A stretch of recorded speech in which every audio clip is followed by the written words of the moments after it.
Hey guys, Marstinkin here, bringing you another Dragon Ball Z Dokkan battle video. And so today we are going to talk about the two banners that have gone live with the start of the countdown celebration. We have started to receive some tickets already from daily missions, login rewards, that kind of thing. I think, in fact, if you've been logging in every day so far and done the missions, I think you have 7 today. So you can do one of the 7 unit multis. I'm obviously personally going to save mine for once we get all of the memorial stones, and then I transfer however many of them into tickets. I'll probably live stream summons for those like I did last year, so keep an eye out for that as well. But obviously you're now able to summon on the banner, and people are already talking about which of the 2 banners they should summon on. Now, one thing that I should say straight away, of course, is I know there's a lot of people. I think the community seems pretty weighted towards the fact that one banner is better than the other. But technically, the purpose of this video is for advice, because technically no situation applies to every single player. So whilst one of the banners might be heavily better, you might have every single unit on that banner rainbowed and be missing half the units on the other banner. And so then for you, the question of which banner is best to summon on is not going to be the same as all the other people that are just rating them by how good the units are. But of course, if you are a newer player, maybe you're returning to the game, maybe you started at the anniversary, because obviously the anniversary always brings in a lot of new players, you're going to be missing a lot of the units. So this video is kind of geared more towards you, advising the strengths and the usability of some of the units that are on the banners. So we'll start off with the first one, the banner A, which is of course everyone's just calling it like the Kaioken Goku banner, or the Goku banner, because he's the most prominent featured unit. So the reason they split them into 2 banners as well, I did talk about this in the Memorial Stone video, but it used to be 1 banner. But I was actually thinking aloud in that video the fact that like this banner would have had to have so many featured like Dokkan Fest exclusives on it. So I think it's actually good that they split it into 2. I think it's good for the most part, because it allows you to focus in on the one particular banner that is going to be the best for you. But then of course, if you are somebody who needs pretty much like an equal amount of units off of both banners, then I guess technically for you it's maybe not necessarily as good of an option, because now you have that extra choice to weigh into the proceedings. So Goku's banner has a few units on it that are pretty solid. This is the one that is genuinely considered to be the worst one, or I should say generally considered to be the worst one. But I wanted to highlight some specific units from this banner that will actually be useful, especially again if you are a newer player, or you're a returning player, or you are just missing a lot of the newer units. So first of all, we're going to talk about Blue Kaioken Goku. Now, Blue Kaioken Goku obviously is a bit of a meme. His defense is not great in harder events, especially early on. But once he gets fully built up, he is pretty decent. Obviously, he leads reps of Universe 7 or Universe Survival Saga. So if you didn't pull the Anniversary LRs, or even if you did, this gives you like a wider scope for their leader skill. Because obviously they have reps of Universe 7 and then a different category. Whereas this guy has Universe Survival Saga, so that includes all of the like powerful Jiren units, Topo, Kalen Caulifla, all that kind of stuff. So his leader skill is really good. And then of course his main use, the reason why people do rate him, those that do, is his active skill. So obviously on the right team, when you've got enough reps of Universe 7 allies, when you're below 59% HP, you can do the Spirit Bomb. Does massive damage to the enemies, like crazy amounts of damage, especially if his passive is fully built up.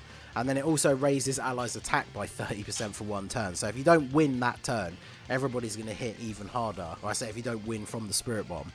And obviously when you then think about some of the units on his team, that's pretty crazy. And because the restriction doesn't have a turn restriction, it's just your HP and reps of Universe 7 allies, there are strategies for like Universe Survival Saga or reps of Universe 7 Super Battle Road, where you can just basically chain the active skill from this guy and just destroy all of the later stages. So he definitely has uses if you don't have him, but in the overall tier list for like TURs, he's probably not very high, but he definitely can be useful for people that don't have him. So then we have the Tech Vegeta. Now, people always compare obviously him to the Goku. Goku's on the other banner. I personally like Vegeta a little bit more. I think his leader skill is much better. So Super Saiyan 2 and Resurrected Warriors is a really good combo. Super Saiyan 2 has been seeing a lot of love lately with some easy A's that are out on JP and will be out in a little bit for Global.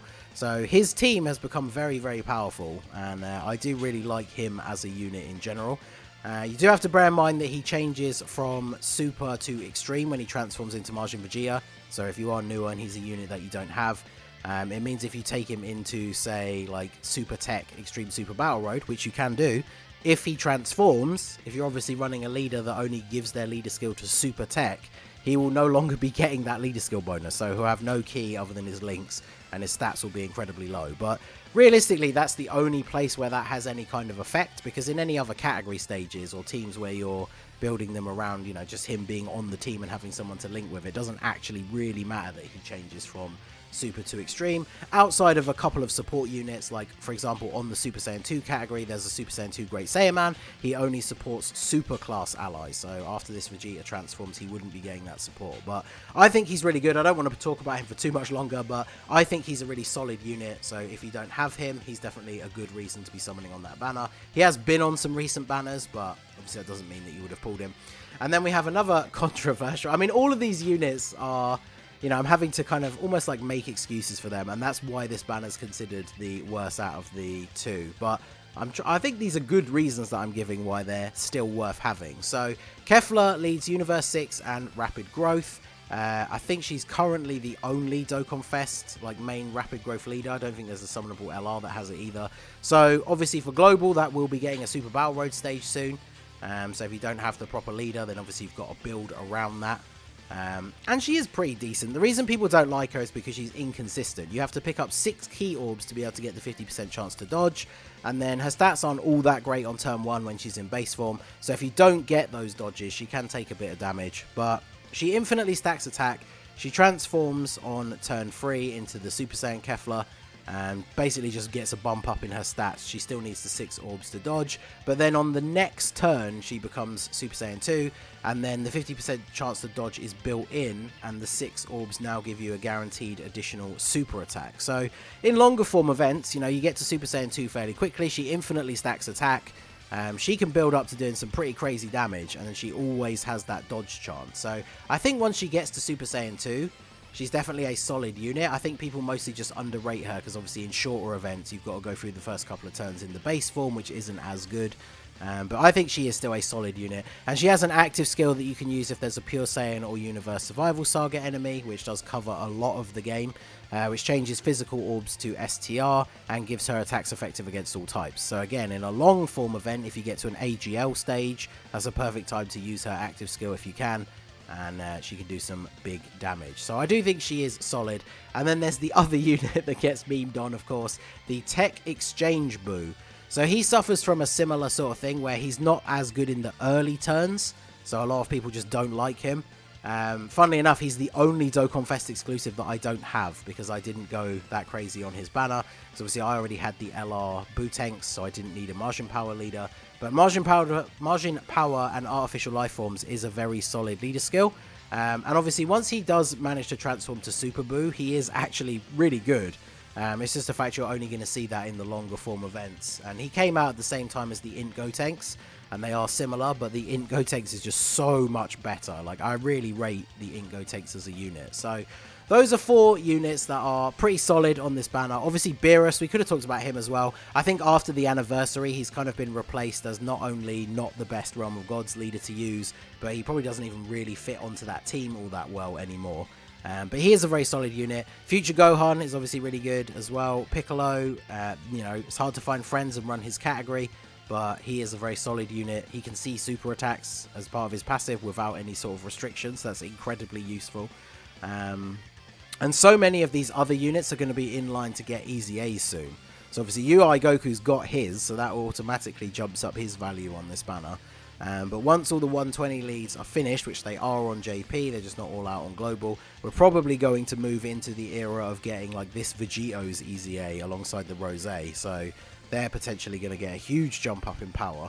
And then, of course, like Int Goku Black definitely needs one because he's quite low on the list. So overall, there's a lot of units on this banner that are maybe not as good, but there are certainly reasons why they are useful to have and help out your box for team building for various different events. So if you're missing a lot of these units and very few on the other one, I do think this banner can be worth summoning on. Now, the big problem is this banner is when you look at it, it's just so good on its face, because you got Tech Gohan at the front, who's still arguably one of the best TURs on Global. The tier list that I made recently before Videl came out, I put him at number 3, only behind the GT Super Saiyans. Basically because you can take him and his team into any event in the game and you can win. You can go into any stage of the God event, and as long as you build the rest of the team fine, which there's a ton of options because his leader skill is really good, he will be fine in any of those events because he guards, so it doesn't matter even if he's got type disadvantage. So him and his team can be used in every single event in the game, which makes him an incredibly valuable unit. So if you don't have him at all, he alone almost outweighs like summoning on the other banner, even if you were missing a couple of those units. But obviously if you do manage to get one copy of him, then you might potentially switch back to the other one. But he's probably one of the most valuable units on either of the banners, I would say, just because he can be used in absolutely everything. So obviously Gohan, once he is awakened here, he guards, he infinitely stacks his attack and defense. Saviors and Hybrid Saiyans is an absolutely ridiculous leader skill. And then in the longer events, you get to turn 5, you can transform into Ultima Gohan, or you can keep going and keep stacking his defense, which of course if you transform this guy very late in those events, his defense is ridiculous and the amount of damage that he does is very, very strong. He also has attacks effective against all types when there's only one enemy who has more than 58% HP. So that will wear off towards the end of like the final phase, but it means he's doing big damage early on. So this guy, like I said, probably the most valuable unit on either banner. Okay, so next up we have the Int Gotenks, who we talked about a little bit because of his relevance to the Exchange Boo. They were the Dual Dokkan Fest at the same time. They're fairly similar. Just like him, he starts off in base and transforms on turn 3. But even in base, he greatly raises defense on super attack, which is really good. If you get an additional super, even in harder content, he'll take double-digit damage from normal attacks. So that's a really powerful mechanic. And then once he transforms up to Super Saiyan, he still greatly raises defense on super. He has a 70% chance to stun. And then in his passive, he has a medium chance to launch an additional. So if you do have dupes or skill orbs, you can super attack 3 times in one turn.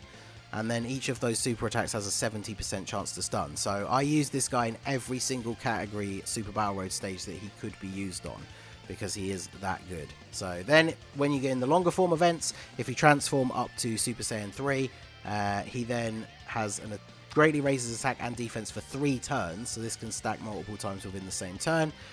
He does immense damage, still has a 50% chance to stun, but then he just becomes like a massive damage dealing machine. And for 4 turns from transforming, he does a guaranteed additional super. So again, you can still do 3 with the orbs and stuff, but transforming him late on in an event, he's hitting ridiculous attack stats and getting a guaranteed additional super attack. So he's very, very strong.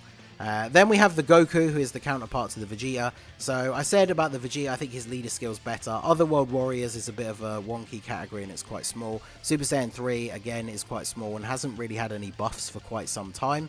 Hopefully, we'll get some new Super Saiyan 3s with the Heroes banner this year. That would be great. But his leader skill, I think, is definitely a little bit worse. He's not as good defensively at the start, but he can dish out some more damage. And then, obviously, once he transforms, rather than becoming extreme, he becomes a Super Saiyan 3. So the one thing you have to be careful with is this does change his link set. So he loses Prepared for Battle and gets over in a flash. So if you're building him on like the Super Saiyan 3 team, for example, he's not going to have that over in a flash link with them until he's transformed. But once he's transformed, he does have the chance to dodge with orbs that you've picked up, and then attacks effective against all types if you get 6. So he can be really useful in some of the harder content. Even when dodge is disabled, like his defense can be reasonably good, but in harder events, he definitely takes a bit more damage than the Vegeta. So the units are fairly on par, like everyone has their favorite of the two, but I think the Vegeta takes it for me mainly because of the leader skill, but this guy's still a really, really good unit. Then Cooler is still very relevant because Terrifying Conquerors and Transformation Boost is a ridiculously good team. Both of those categories have so many options that play off of each other super, super well. And then, of course, he supports the category. Well, his support works based on the number of enemies. He'll either support Transformation Boost or Terrifying Conquerors. But Transformation Boost is the stronger part of his leader skill because it features a lot of the crazy powerful Saiyan units as well.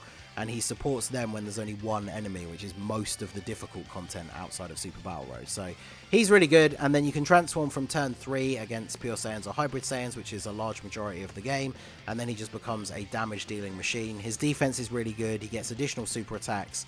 They're guaranteed crits against 75% of the game. So he's still a very powerful option. In harder content, his defense is not as great, but he's still super valuable to have on teams.